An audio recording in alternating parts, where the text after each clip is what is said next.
Hello everyone, welcome back to my channel. This is Dylan. Hello. Welcome back to my doll room. And today I'm going to be doing my review and my discussion of Jack and Sally, the 30th anniversary of the Nightmare Before Christmas Platinum Limited Edition doll set. It's so huge and ginormous, so I figured a good intro to this video would be just size comparison. You know, it is so stunning. And actually I had a horrible time with the Disney store. They kept losing my order again, and finally I was able to work out the issue with them. But I think we figured out what the issue was. But now we are able to see, okay, the doll set in person, and I have got it in my plastic protector, so I'm excited to show you kind of how I do that as well. That way that it keeps them safe forever. But we're gonna take a look at their box, the dolls, the outside of the box, the artwork, and then I'll show you where I have them next to my other Nightmare Before Christmas limited edition dolls. All right, everyone, stay tuned. So as you can see, just the ginormous majesty of the set is just overwhelming, and it is humongous. I mean, there's just no way to capture everything, you know, all in one go, because it is ginormous, you know, this set. So I figured what we would do is just start with Sally and then work our way over to Jack, you know, and just some little commentary on these, because there has been several different versions of the Disney Store Sally and of the Disney Store Jack, so this is actually the third rendition of that. And it seems like every anniversary they seem to do something for them in terms of limited edition dolls. You know, next time I'm wondering if they could put them in some different outfits or something. That would be cool. So, but Sally here has a beautiful blue skin, and you can see how there's just like little stitches throughout. It is so beautiful, you know. Of course, she is completely molded. You know, I don't know how else they could have created this, and it looks like that she is made out of plastic. As opposed to in the past, these have been kind of made out of like kind of clay or like resin, you know, just maybe how they were made in the film.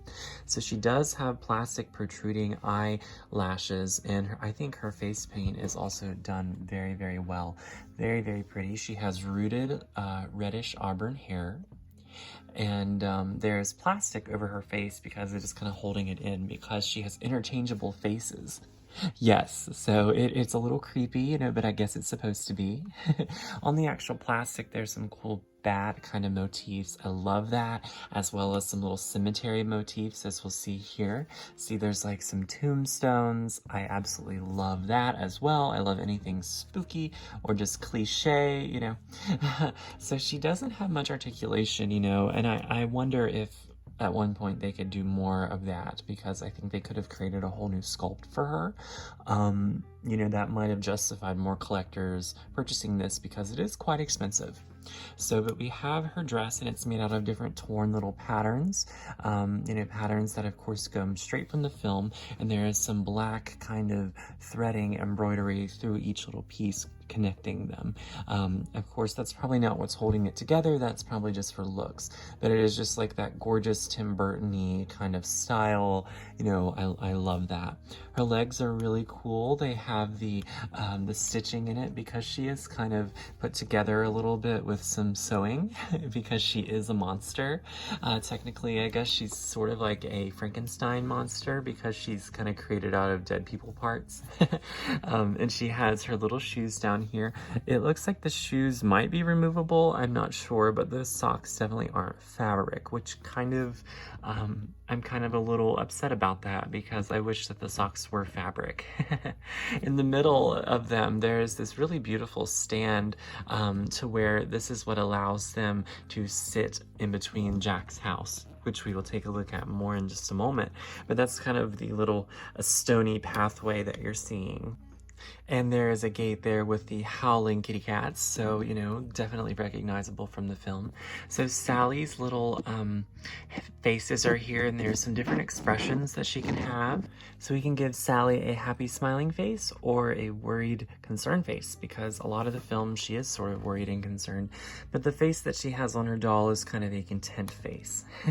With Jack, we have sort of a spooky face, and then we have like a curious face, which again, you know, that is as some of the faces that they both make in the film. So I think that's very, very cool.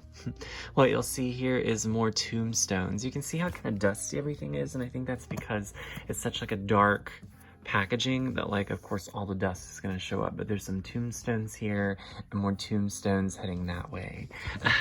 But yes, again, you know, I really love Sally. I think that this works very well for her.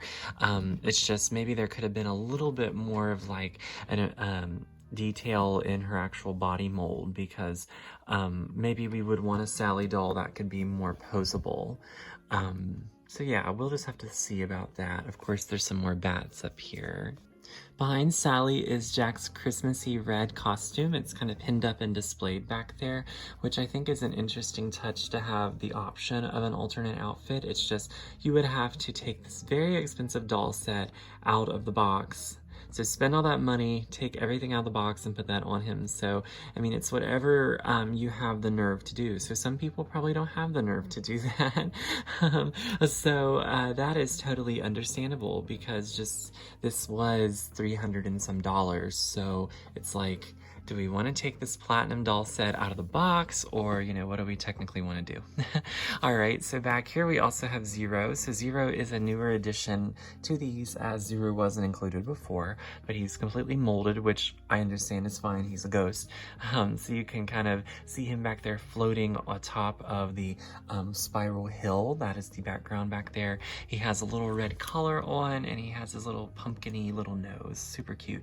A lot of people didn't know that Zero's nose was a pumpkin, but yes, it is. And of course, Zero is sort of modeled off of Rudolph the Red-Nosed Reindeer, probably one of Tim Burton's greatest inspirations for this film. But there is some beautiful, beautiful backgrounding there of the spiral hill. Very stunning, and like some pumpkin-y kind of things down there. It's very, very beautiful. So Jack is made of plastic as well, and that's what we were wondering, you know, is Jack going to be plastic or is he going to be resin? Because, you know, if you were to take these out and they were resin, it was very easy for them to get broken. And actually with the previous doll sets, you know, in shipping, that there was actually a lot of the times where these were broken, and it was very sad because people got their dolls and they were broken. So he has these big black holes, you know, where his eyes go. He's got like his little nose, his smile. Of course, he's missing a few teeth. You know, he's pretty old, you know, give him a break. He needs to go to the dentist. So he has a little tie around his neck, which is his classic bat tie, and it looks like that is around his actual neck joist there. So maybe that would be removable. But his outfit is completely fabric. Of course, it's very Tim Burton-y, got like a white pinstripe in it. You know, this must be removable because it has his Santa outfit in the background with the faux fur. But he has his cool skeleton-y hands. Look at those. Woo! They're so creepy. I absolutely love that, you know.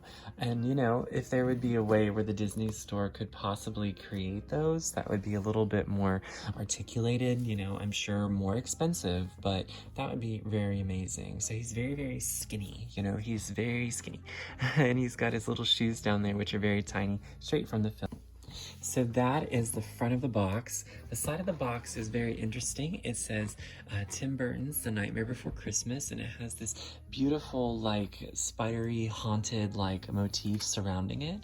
Of course, the way that I do my platinum sets is I take the front cover off and put it back inside the front cover. That way the doll set, you know, isn't taking up too much more room, but everything is inside the plastic casing to protect it. So that's very pretty. I love that.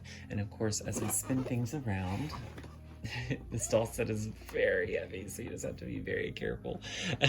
Spin things around. There's some bats up here, right? And then down here it says Tim Burton's The Nightmare Before Christmas 30th.